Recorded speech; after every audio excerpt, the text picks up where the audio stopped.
Independent schools are pleading poverty, with the National Alliance of Independent Schools saying only 20% of parents are paying fees. It's after the COVID-19 lockdown put parents under immense financial pressure. The organization representing private schools in South Africa is now appealing for government relief. We're joined by the Alliance's chair, Mandla Mthembu. Mandla, good evening and thank you so much for your time. There are, of course, different scales at which independent schools operate. Talk to me about the ones in particular that you say need assistance and support right now. Good evening, Kathy, and good evening to your listeners. Well, if you look at the independent school sector, you will come to know that we are varied in terms of our makeup. There are those which, of course, people know them to be elitist or well-to-do, but the majority of independent schools are low-fee to medium-fee schools. And these are schools you find in communities that are previously disadvantaged. For example, schools you find even near townships, and those schools, they charge minimal fee. Some of them even qualify and they get subsidies from government.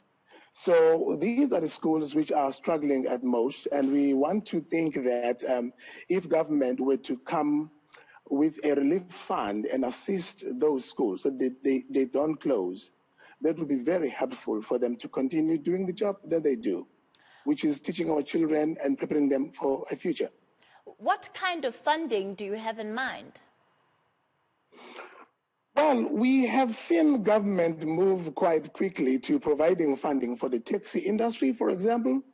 And we've seen the government also making funds available for small, medium, micro enterprises to bail them out, to bring some form of relief for their businesses.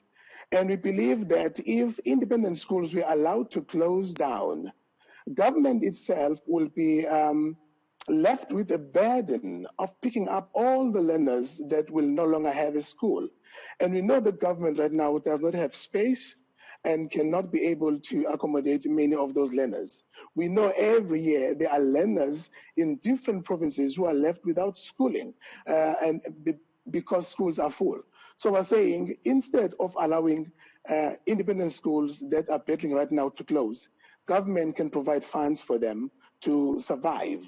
And we want to believe that if we were to sit down with government and structure a relief fund, of course, terms and conditions would apply. And where schools can actually go to and seek relief so that they can continue to do their work. Also, we see such a fund assisting parents who have their children in those schools, such that a school which gets a fund could also look at how it brings that relief also to benefit parents who may have to pay not as much as they've been paying for a period, of course.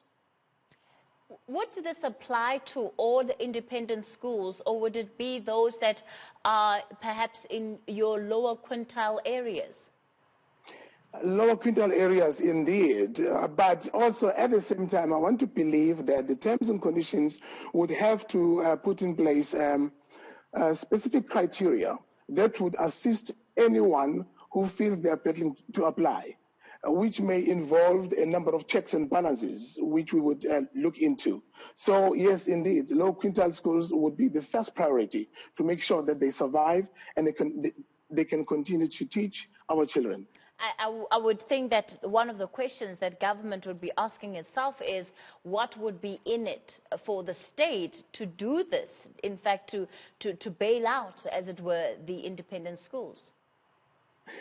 Well, government should look at education not as a benefit for itself, but as an investment in the future of the country and building our country. That is the first point I want to make. Number two, government has proven time and again that the existence of independent schools has been a great help to government itself, because we right now provide education to almost 5.5% of children in this country. Can you imagine if those millions of kids were to go into the government sector?